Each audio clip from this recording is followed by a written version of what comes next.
Hello YouTube, it is I, Darth Cobain 17 again. Today I got a bunch of stuff. All of a sudden I realized we watched a bunch of stuff and I played a bunch of stuff and it all kind of built up. So I'm gonna be talking fast and getting right into it today. Um, the first thing that a short while ago, a number of months back, I got my son into The Simpsons. Best Buy and Walmart had these sales for DVD sets for each season. They were only $10 a season, so I went crazy and got a whole bunch.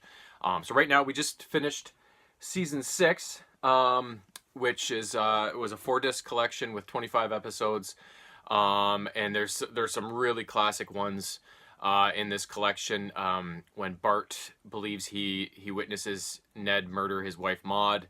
The annual Treehouse of Horror Halloween episode, which is always fun. Lisa and Bart play ice hockey and become rivals against each other. Bart pisses off Australia and causes an international incident. What else was there? Homer joins the Stonecutters. And then Abe tells the kids the story of the lemon tree, which it describes the whole rivalry between Springfield and Shelbyville. And then this was the season that ended on the cliffhanger when Mr. Burns got shot after stealing the oil supply that was found under the elementary school for his own needs, and people got crazy. And then he tried to block out the sun, and everybody needed his power because the sun was gone. So, and then someone ended up shooting him, and so the season ended on that cliffhanger, and you don't find out until the start of season 7 who actually did it. So that was a pretty classic collection of episodes, and still, you know, it's hard to believe that show is still going. I keep thinking it's over, like I'm watching the Simpsons in retrospect now, but I'm not. It's still on. It's crazy. But anyways, the next thing I watched on my own was I found this at Walmart, and I could not resist getting it. It's called The Jurassic Dead. It's a total B horror, bad acting. It's all meant to be, of course. That's what these movies are like. And those kind of movies are one of the things that are right up my alley. I love them. The story behind this one is there's this kind of mad scientist named Wojciech Borg, and he's done 2 amazing things. First, he's brought back dinosaurs, specifically a small T-Rex, back from extinction. And the other thing he's done is created this sort of zombie serum which can reanimate the dead. And so his methods, of course, fall under scrutiny, and eventually he's fired from his university professor position wherever he works. And then sometime later, you suddenly see this kind of team of 5 mercenaries approach this weird bunker facility out in the desert on some sort of covert mission. So they're infiltrating this building, and at the same time there's this carload of college kids whose car mysteriously breaks down, and then they get out and walk and try and find some help, and they end up stumbling upon this facility as well and go into it. And it turns out this is Wojciech's base, and he's gone completely crazy, and he is planning to get back at his country for denouncing what he considers his genius, and he's gonna release EMP blasts all over the country and bring the country to its knees, and then unleash this zombie virus and just let the country feast on themselves, right? So this team of mercenaries is there to stop him, and these kids get into the mix, and it's all chaos. And to counter these infiltrators, Borg releases not only the zombie virus but also his pet T-Rex. And then it's just a whole bunch of carnage in the style of those types of movies. So it was pretty funny. And then the next one here is Sands of Oblivion, which I found at Rexall in the $3.33 bin. Another B-horror kind of movie. I really like ancient Egypt, not only real life, the history of it, but I also love horror movies about it, mummies coming back to life, all that sort of thing. So when I saw the cover, I was like, okay, I'm going to get this for sure. And then when I looked at it and who was in it, it's got 2 Firefly alum with Adam Baldwin and Morena Baccarin. So as soon as I saw that too, I was like, oh yeah, this is, you know, double done, right? So the story's pretty cool. They kind of worked it around an actual historical event. So back when famed director C.C. DeMille directed a movie called The Ten Commandments, he, for some reason, had the set totally bulldozed and buried in a trench in the sand in the Guadalupe Desert in California. I guess for reasons that nobody really knew. So this kind of builds on that, and there's a young kid working, or whose dad was working on the set, and he buried a time capsule, and inside of it was this amulet, which had DeMille had people acquire actual artifacts from Egypt to fill out the set and make everything look authentic for the movie. And one of the things was this amulet, which was supposed to stay buried because years ago in ancient Egypt, the evil god Set's right-hand demon, or whatever it is, was captured by some priests, and this amulet had to stay buried and not see the light of day in order for this demon to stay confined. And then so that when this amulet was unearthed and brought to the set of the movie, mysterious things started happening on set. People died, until, of course, this kid put it in his time capsule and buried it in the sands at the movie set for the Ten Commandments. So, but years later, in current times, it warps ahead again. You have this archaeologist named Alice, can't remember the last name, Parker or something like that, who is attempting to excavate the movie set before an oil pipeline is set to be dug in through the area, and there's going to be water pumped in, and so everything's going to be lost eventually to being ruined by water, right? So so she's scrambling at the last second before it's ruined to kind of find the set first, and then get it all excavated and transported out of there to be saved and preserved.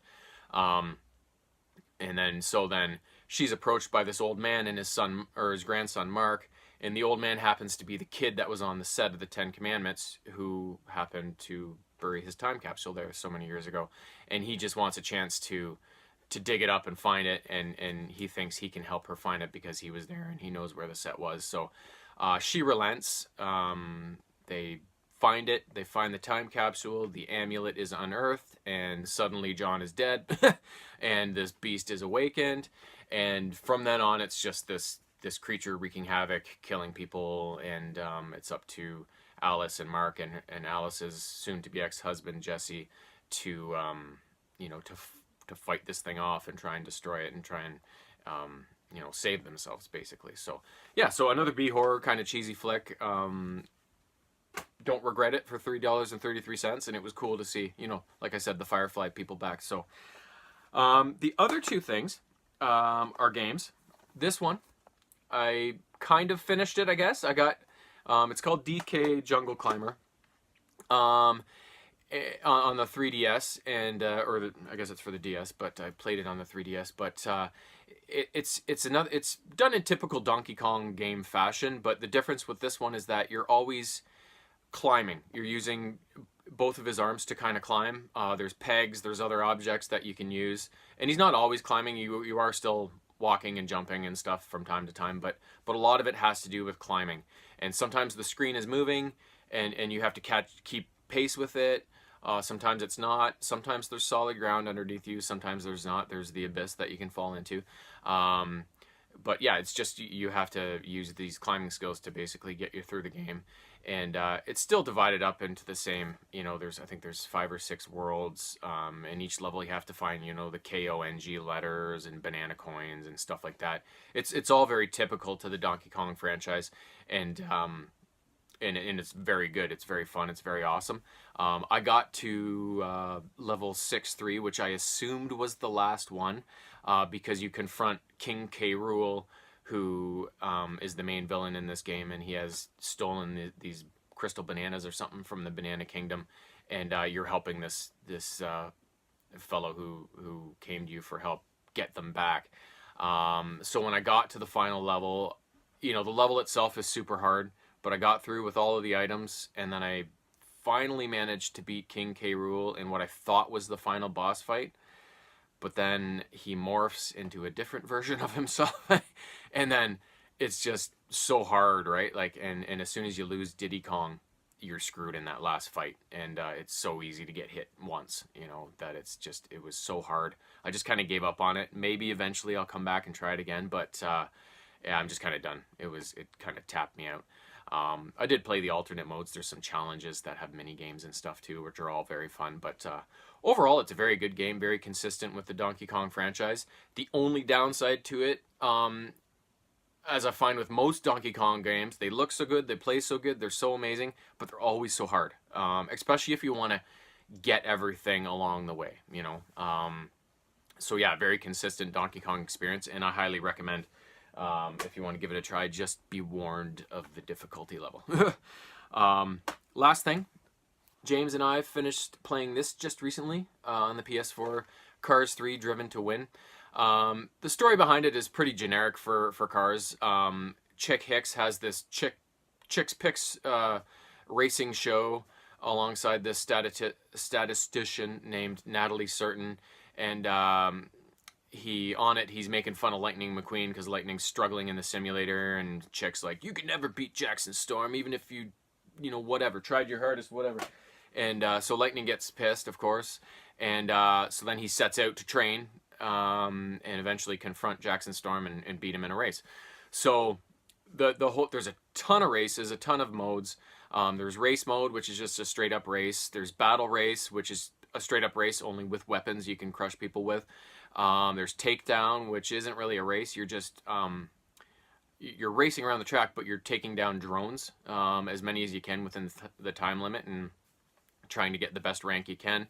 And then there's best lap challenge, which is just setting the best lap time. I've never understood those modes. Why? Just race against people and you'll set your best lap time no matter what. Like, I don't understand the point of racing with nobody else. It's weird.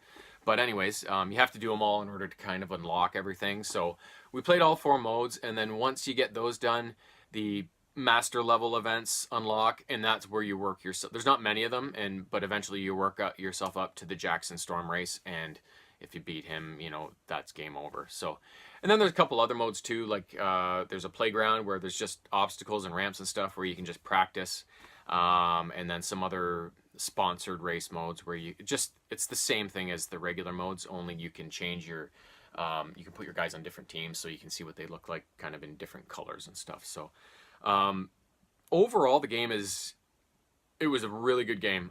It looks amazing. High def graphics. It looks exactly like Cars should. And it plays great too. The controls are amazing. So I easily give this game like a 9 out of 10. The only thing that held me back from giving it like a perfect score is there wasn't that many characters in the game. I think if they put like, why not have every character, right? Like from Cars 1 to 3, like all of the main ones anyways, right? Like, and then within having your choice of characters, I think it would have gone a long way also to have different paint schemes and stuff like that, and in kind of ways you can mod or change the appearance of the racers, right? So, and then the other thing was that I really like it when there's consistency between games and movies and stuff. So a couple of the characters I think had the actual voice actors from the movies, but of course none of the main ones did, like Owen Wilson and Michael Keaton and all those guys. They were all just kind of more generic voice actors that you know, fill-ins, right? So it would have been nice to see, you know, the actual, you know, voices from these people. So but other than that, like, those are two kind of really minor things. Would have gone a long way to giving it a perfect score, but otherwise it's an amazing game, well worth the play. And if you like Cars, the Cars franchise, you'll love the game. And if you like just racing games in general, you'll probably enjoy it anyways. But yeah, so that's it. 5 things, 14.5 minutes, and I will be back soon, I'm sure. Bye bye.